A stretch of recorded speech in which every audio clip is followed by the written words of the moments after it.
नमस्कार। आज है 14 जनवरी 2020 और हिमाचल प्रदेश की आज की सबसे बड़ी खबरें हम आपके लिए लेकर आए। वीडियो को लाइक कर दीजिएगा, चैनल पर नहीं जुड़े आप सब्सक्राइब जरूर कर दीजिएगा।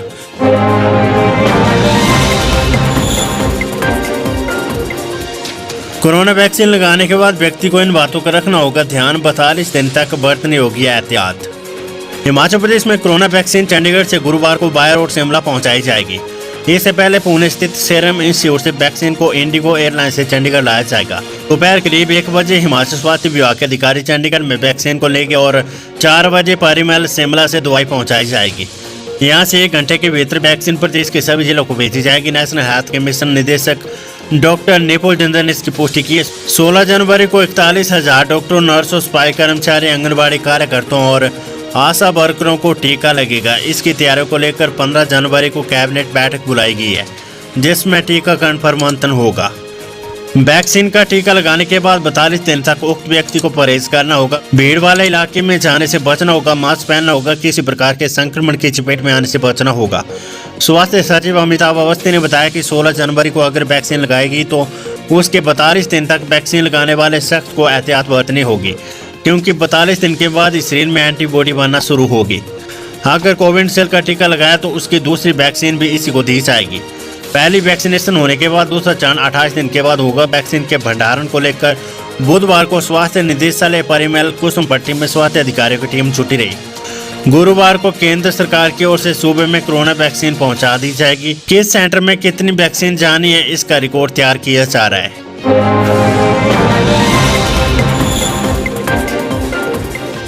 हिमाचल में 1 सप्ताह तक मौसम साफ, केलांग का न्यूनतम तापमान -11.4।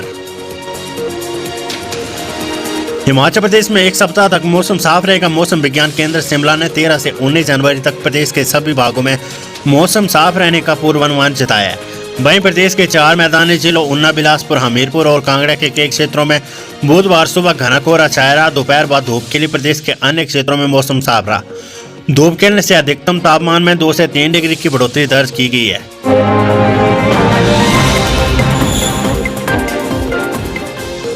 मई में सुलझेगा हिमाचल लद्दाख सीमा का विवाद, बैठक में हुआ फैसला।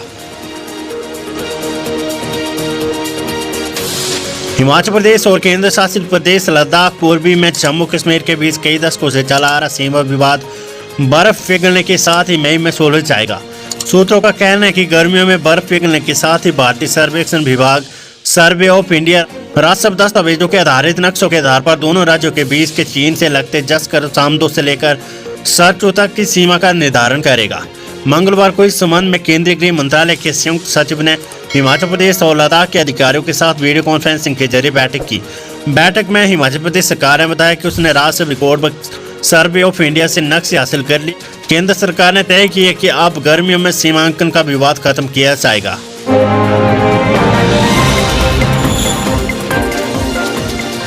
पंचायत चुनाव को ऊना में पुलिस ने शुरू की हेल्पलाइन।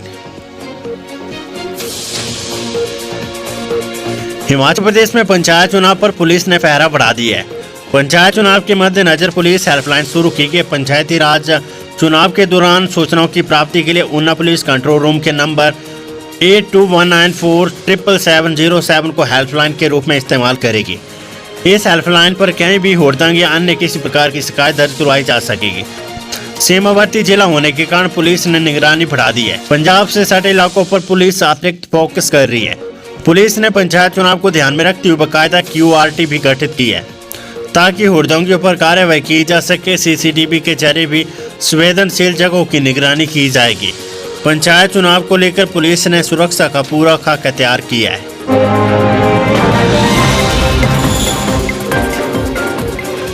हिमाचल कैबिनेट बैठक, बजट सत्र पर हो सकता है फैसला।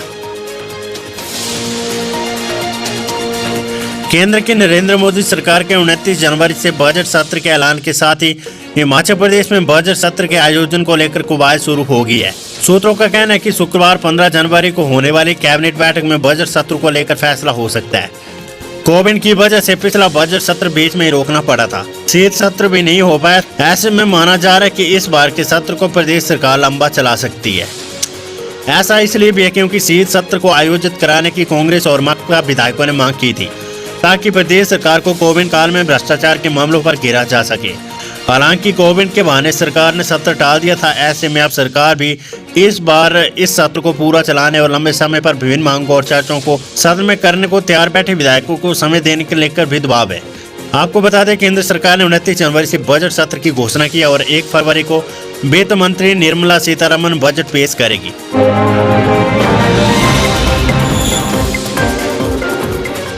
बर्ड फ्लू, हिमाचल में अलर्ट, पोंग में 105 और प्रवासी पक्षी मृत मिले। पशुपालन विभाग के कर्मियों की छुट्टियां रद्द। हिमाचल प्रदेश में बर्ड फ्लू के चलते स्वास्थ्य विभाग ने अलर्ट जारी किया है। बुधवार को 105 और मृत प्रवासी पक्षियों के अवशेष पोंग बांध अभयारण्य क्षेत्र में मिले हैं। वन्य जीव विंग की टीमों ने इसका वैज्ञानिक ढंग से निपटान किया। यहाँ अब तक कुल 4742 प्रवासी और 174 जंगली परिंदों की मौत हो चुकी है। स्वास्थ्य विभाग ने राज्य के सभी मेडिकल कॉलेजों को एहतियात बरतने और आइसोलेशन वार्ड बनाने के लिए कहा है। सभी मेडिकल कॉलेज प्रशासन को 4 से 5 बिस्तर स्पेयर रखने के आदेश दिए हैं, ताकि जरूरत पड़ने पर बर्ड फ्लू से ग्रसित मरीजों को यहाँ रखा जा सके। हालांकि राज्य में अभी तक किसी इंसान के बर्ड फ्लू से संक्रमित होने का कोई मामला सामने नहीं आया है। उत्तर प्रदेश सरकार ने बर्ड फ्लू पर काबू होने तक पशुपालन विभाग के 4000 कर्मियों की छुट्टियों पर रोक लगा दी है।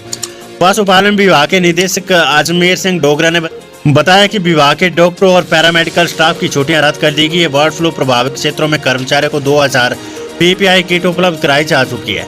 नगरोटा, सूर्य और धर्मशाला में नियंत्रण कक्ष स्थापित किए गए हैं। कांगड़ा जिले में बर्ड फ्लू फिलहाल नियंत्रण में आता नहीं दिख रहा है। ऐसे में पशुपालन विभाग ने 79 टीमों का गठन किया, जबकि 132 टीमें मृत पक्षियों के उचित निपटान में लगी हुई है।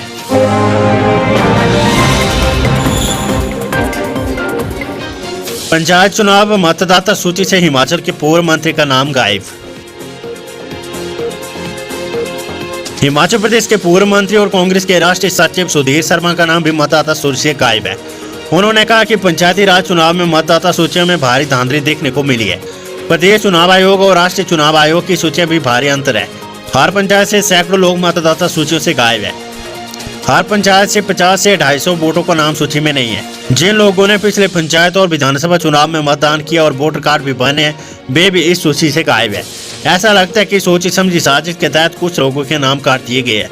उन्होंने कहा कि पिछले पंचायत चुनाव में मेरा वोट और उसके बाद विधानसभा चुनाव में मतदाता सूची में भी था, लेकिन इस बार नई मतदाता सूची में उनका नाम ही काट दिया गया है। ये सुधीर शर्मा का आरोप है। इस मामले में निर्णय लिया कि उच्च न्यायालय में याचिका दायर कर प्रदेश चुनाव आयोग से पूछा जाए कि विधानसभा चुनाव की मतदाता सूची और पिछले पंचायती राज चुनाव की मतदाता सूची और अब की बार जो पंचायती राज के चुनाव हो रहे हैं, उस सूची में इतना बड़ा अंतर क्यों है। इतने बड़े स्तर की धांधली और वे भी पंचायती राज चुनाव में बर्दाश्त नहीं की जाएगी। चुनाव आयोग को इसके लिए अलग व्यवस्था करनी होगी, वरना परिणाम गंभीर होंगे। ये आरोप है सुधीर शर्मा का।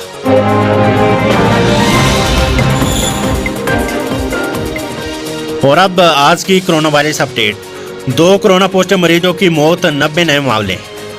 हिमाचल प्रदेश में बुधवार को 2 कोरोना पॉजिटिव मरीजों की मौत हुई। टांडा मेडिकल कॉलेज कांगड़ा में 2 कोरोना संक्रमित मरीजों ने दम तोड़ दिया। CMO कांगड़ा गुरदर्शन गुप्ता ने बताया कि थोरल की दमियाना निवासी 70 वर्षीय बुजुर्ग महिला व पालमपुर के नैन कमलेर के 83 वर्षीय बुजुर्ग की टांडा अस्पताल में मौत हो गई है। दोनों ही बुजुर्ग कोरोना के साथ कई अन्य बीमारियों से भी ग्रसित थे। उधर बुधवार रात तक प्रदेश में कोरोना वायरस के 90 नए मामले सामने आए। कांगड़ा में 29, हमीरपुर में 21, सिरमौर में 13, मंडी में 14, जबकि कुल्लू, किन्नौर, चंबा और बिलासपुर में एक नया मामला सामने आया है। वहीं सोलन, शिमला और ऊना में भी 3 नए मामले सामने आए हैं। इसके साथ ही प्रदेश में कोरोना संक्रमितों का कुल आंकड़ा 56,699 पहुंच गया है। सक्रिय मामले घटकर 830 रह गए। 54,895 मरीज ठीक हो चुके। अब तक 951 संक्रमित मरीजों की मौत हो चुकी है।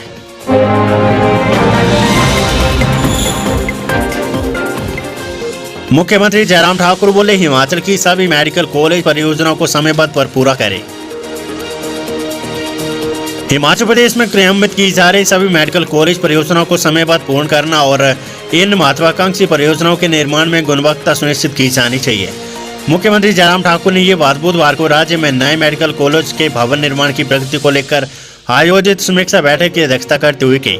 उन्होंने कहा कि निष्पादन एजेंसियों को न केवल इन परियोजनाओं को समयबद्ध पूर्ण करना सुनिश्चित करना चाहिए, बल्कि अनावश्यक विलंब से भी बचना चाहिए, क्योंकि इससे लागत में वृद्धि होती है। उन्होंने अधिकारियों को सभी प्रकार के अवरोध को दूर करने के निर्देश दिए हैं, ताकि परियोजनाएं संपूर्ण रूप से क्रियान्वयन के लिए पूर्णतः तैयार हो सके।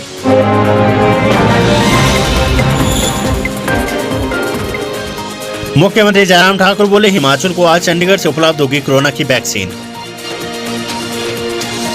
हिमाचल प्रदेश में अब चंडीगढ़ से मकर संक्रांति के दिन कोरोना वैक्सीन उपलब्ध होगी। पहले ये नॉर्थ इंडिया के रीजनल सेंटर करनाल से उपलब्ध होनी थी, लेकिन अब इसे चंडीगढ़ तक हवाई जहाज से पहुंचाए जाने के बाद कोल्ड चैन से प्रदेश लाया जाएगा। इसके लिए स्टेट लेवल का सेंटर शिमला तथा धर्मशाला व मंडी में रीजनल सेंटर बनाए गए। साथ ही प्रदेश में कोरोना वैक्सीन के लिए 386 कोल्ड साइट बनाई गई है। मुख्यमंत्री जयराम ठाकुर ने पत्रकारों से अनौपचारिक बातचीत में ये जानकारी दी है। उन्होंने कहा कि जनजातीय और बर्फबारी वाले क्षेत्रों में वैक्सीन हवाई जहाज से पहुंचाई जाएगी। प्रदेश में पहले चरण में 93,000 वैक्सीन मिल रही है, जिससे स्वास्थ्य कर्मचारियों के अलावा फ्रंट लाइन वर्करों को उपलब्ध करवाया जा रहा है। इसके लिए पंजीकरण की प्रक्रिया पूरी कर ली गई। इससे प्रदेश के 44 स्थानों पर उपलब्ध करवाया जाएगा। इसके अलावा दूसरे चरण में 50 साल से अधिक व अन्य विभिन्न बीमारियों से जूझ रहे लोगों को वैक्सीन दी जाएगी।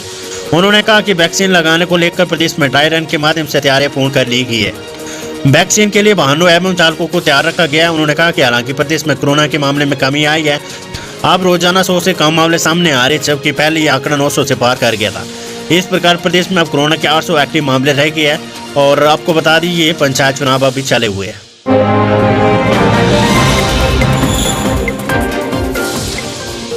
HRTC चालक भर्ती पंचायत चुनावों के चलते ड्राइविंग टेस्ट की तिथियां बदली।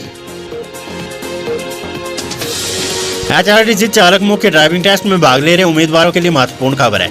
पंचायत चुनावों के चलते निगम प्रबंधन ने ड्राइविंग टेस्ट की तिथियों में बदलाव किया है। निगम प्रबंधन के 19 व 21 जनवरी को शिमला तारा देवी मंडल में होने वाले मुख्य ड्राइविंग टेस्ट अब 27 व 29 जनवरी को होंगे।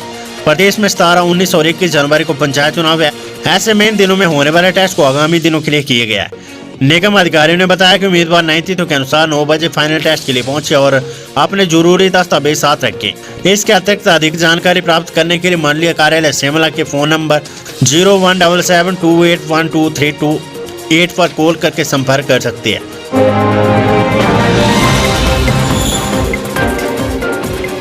हिमाचल में डॉक्टरों और नर्सों के नहीं होंगे तो वाले स्वास्थ्य विभाग ने लौटाई फाइल। सरकार को फीडबैक मिला है कि कुछ डॉक्टर और नर्स कोविड सेंटर में ड्यूटी करने से गुरेज कर रही है। ऐसे में डॉक्टर, नर्स, पैरामेडिकल स्टाफ अन्य स्थानों जैसे वार्ड, OPD में सेवाएं देना चाहती है। सरकार ने हाल ही में स्पेशलिस्ट डॉक्टरों की कोविड सेंटरों में ड्यूटी लगाई है। इसके अलावा हाल ही में 200 से ज्यादा नए डॉक्टरों की तैनाती भी कोविड सेंटरों में की गई है। हिमाचल प्रदेश में फिलहाल डॉक्टरों और नर्सों के ना तो बदले हो गए और ना ही समायोजन। डॉक्टरों और नर्सों की जिस जगह ड्यूटी लगाई गई उन्हें वहीं सेवाएं देनी होगी। कोविड के चलते सरकार ने फैसला लिया। स्वास्थ्य विभाग ने मेडिकल कॉलेजों और जोनल अस्पतालों से तबादले और संयोजन के लिए आई तमाम फाइलों को लौटा दिया है। स्वास्थ्य विभाग का कहना है कि 16 जनवरी को हिमाचल में स्वास्थ्य कर्मचारियों को कोरोना वैक्सीन का टीका लगाना है। ऐसे में डॉक्टरों और नर्सों की जिम्मेदारी और बढ़ गई है। सेंटर में तैनात डॉक्टरों और नर्सों को इसकी ट्रेनिंग भी दी जा चुकी।